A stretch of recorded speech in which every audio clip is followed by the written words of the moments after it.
Baru lagi, aturan syarat perjalanan selama masa PPKM terus diperbaharui. Baru saja disahkan oleh pemerintah, tapi ada lagi peraturan-peraturan baru sebagai syarat perjalanan bagi masyarakat. Awalnya tes PCR wajib dilakukan untuk masyarakat yang akan melakukan perjalanan. Kemudian aturan ini dihapus dan hanya perlu melakukan tes antigen bagi masyarakat yang ingin melakukan perjalanan. Kalau memang tes antigen saja cukup sebagai syarat perjalanan, kenapa harus tes PCR? Jangan-jangan tes PCR ini sebenarnya uji klinis atau bisnis?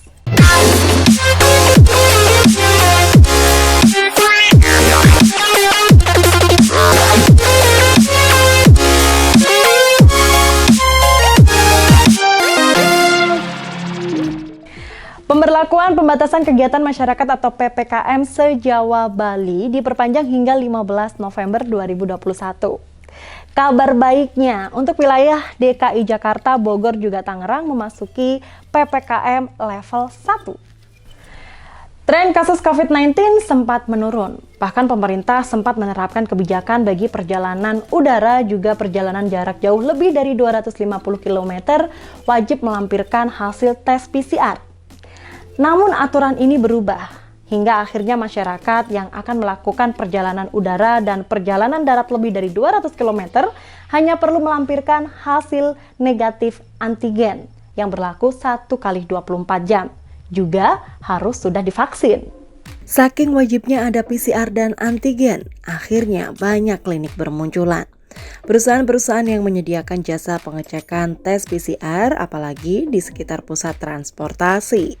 Semenjak diberlakukannya PPKM darurat, itu memang kita sudah menerapkan persyaratan perjalanan untuk calon penumpang yang akan melakukan perjalanan ke luar kota maupun keluar provinsi, yaitu dengan harus menunjukkan vaksin minimal dosis pertama atau antigen yang berlaku 1 kali 24 jam.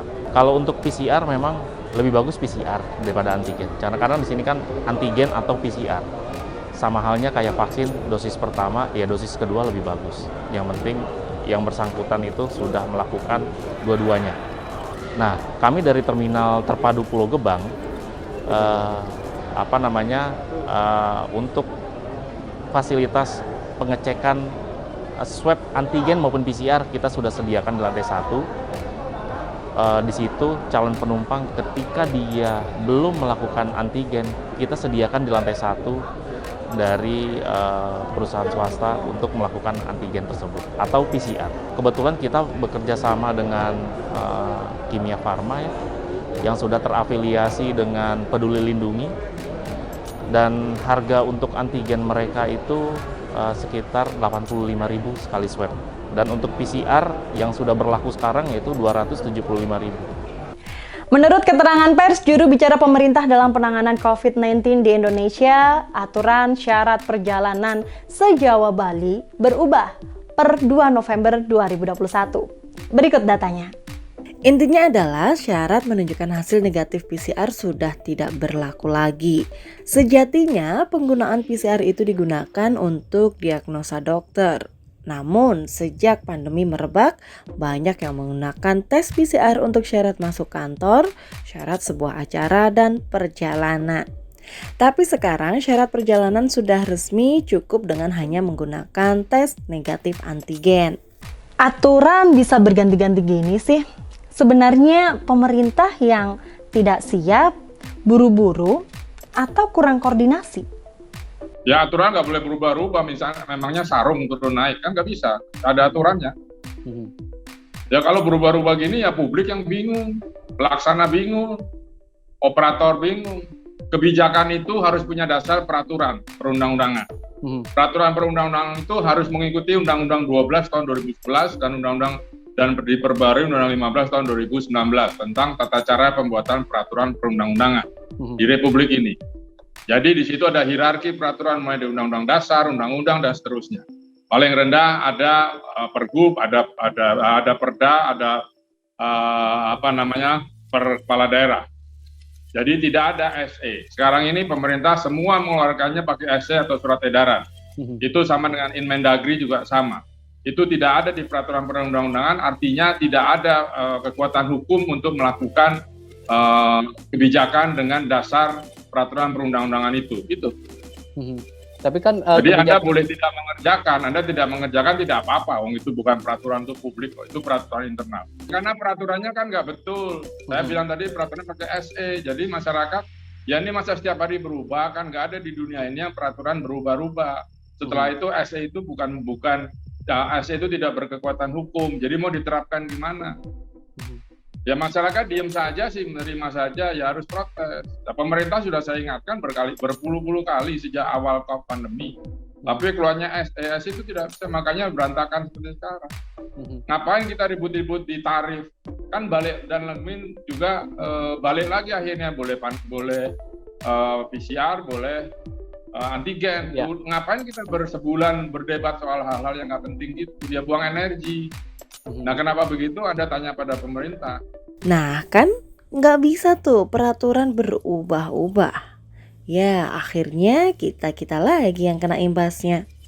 Ketika kemudian diketahui bahwa ada orang yang tes PCR dan dinyatakan positif, itu tindak lanjutnya apa? Karena apa di lapangan, implementasi di lapangan, tes PCR untuk screening perjalanan itu kan mereka melakukan secara mandiri. Dan ketika kemudian terdapat yang positif itu ya nggak ngapa-ngapain, nggak diapa-apain dari pihak misalkan dari pihak transportasinya, dia kan tidak berkewajiban untuk kemudian melakukan isolasi terhadap calon penumpang tersebut. Nah itu yang menjadi pertanyaan YLKI. Jadi ini fungsinya apa kalau kemudian memang tidak ada tindak lanjut dari itu. Jadi kan screening perjalanan itu kan dia hanya untuk kepentingan persyaratan perjalanan. Jadi kebutuhan dari transportasi itu kan itu untuk persyaratan perjalanan. Sementara sebetulnya PCR itu kan tidak untuk itu. PCR itu kan untuk diagnosa. Jadi ada tindak lanjut setelah PCR. Sementara kalau di screening perjalanan tidak ada tindak lanjut setelah PCR. Jadi kalau misalkan hasilnya negatif bisa naik pesawat, bisa naik kereta. Tapi kalau hasilnya positif, apa yang akan dilakukan? Ini kan juga hal yang tidak terpikirkan oleh pemerintah ketika menerapkan kebijakan tersebut. Tapi beda kalau itu misalkan untuk diagnosa atau testing dan tracing. Ketika orang atau keluarga ada salah satu yang positif, kemudian dilakukan diagnosa di semua warga satu RT misalkan, di tracing satu RT, itu kalau ada ketahuan yang positif, itu ada tindak lanjutnya. Nggak cuma soal peruntukan saja, namun aturan syarat perjalanan selama PPKM ini sangat mencuri perhatian netizen gara-gara soal harga. Masih ingatkan dulu di awal-awal pandemi, untuk harga 1 kali tes PCR bisa dibanderol senilai 1,6 juta rupiah. Bayangkan, mahal sekali bukan? Dari 1,6 juta turun 1,3 juta, kemudian 900 ribuan, 500 ribuan, sampai akhirnya 275 ribuan. Beda banget ya di India. India menetapkan harga tes PCR sebesar 500 rupiah atau setara dengan 96 ribu. Wow, bisa berapa kali lipat nih? Namun sekarang, setelah Presiden Joko Widodo melakukan evaluasi pelaksanaan PPKM pada 25 Oktober lalu, harga tes PCR turun drastis. Mengenai hal ini arahan Presiden agar harga PCR dapat diturunkan menjadi 300.000 dan berlaku selama 3 kali 24 jam untuk perjalanan pesawat. Perlu dipahami bahwa kebijakan PCR ini diberlakukan karena kami melihat risiko penyebaran yang semakin meningkat karena mobilitas penduduk yang meningkat pesat dalam beberapa minggu terakhir.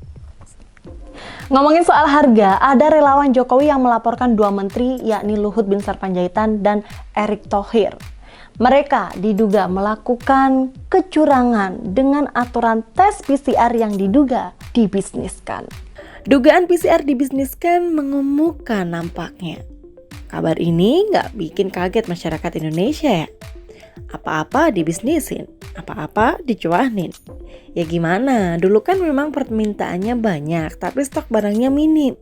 Nah, timbullah kesempatan. Dugaannya di situ. Gimana menurut para ahli? Atau sebenarnya ada kepentingan lain? Dugaan ke arah itu apa? Ada menguat karena apa? Ya tadi yang saya sampaikan di awal, ketika harga itu tidak ada kepastian. Jadi pemerintah bisa saja menerapkan harga eceran tertinggi, tetapi yang luput dari perhatian pemerintah tidak menerapkan patokan persentase margin atau keuntungan. Jadi berapa sih persentase atau maksimal keuntungan yang boleh diraup oleh pelaku usaha PCR ini? Jadi kalau misalkan dilepas ke pasar kemudian keuntungannya tidak fair, ya itu akan memberatkan konsumen, dan ini terjadi karena apa? Ya yang kemarin-kemarin PCR masih sangat mahal sampai 750, 1 juta, 1,5 juta, tapi sekarang ternyata bisa ditekan. Nah, inilah yang artinya apa? Ada keuntungan-keuntungan yang itu tidak dikontrol oleh pemerintah. Jadi yang dikontrol selama ini kan harga eceran tertingginya, tetapi bukan persentase keuntungannya, marginnya.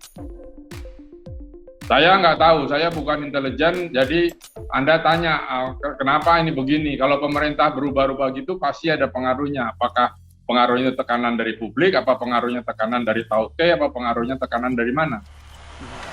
Kalau tes antigen saja sekarang sudah cukup, lalu timbul pertanyaan, sebenarnya apa fungsi utama dari tes PCR menjadi syarat perjalanan?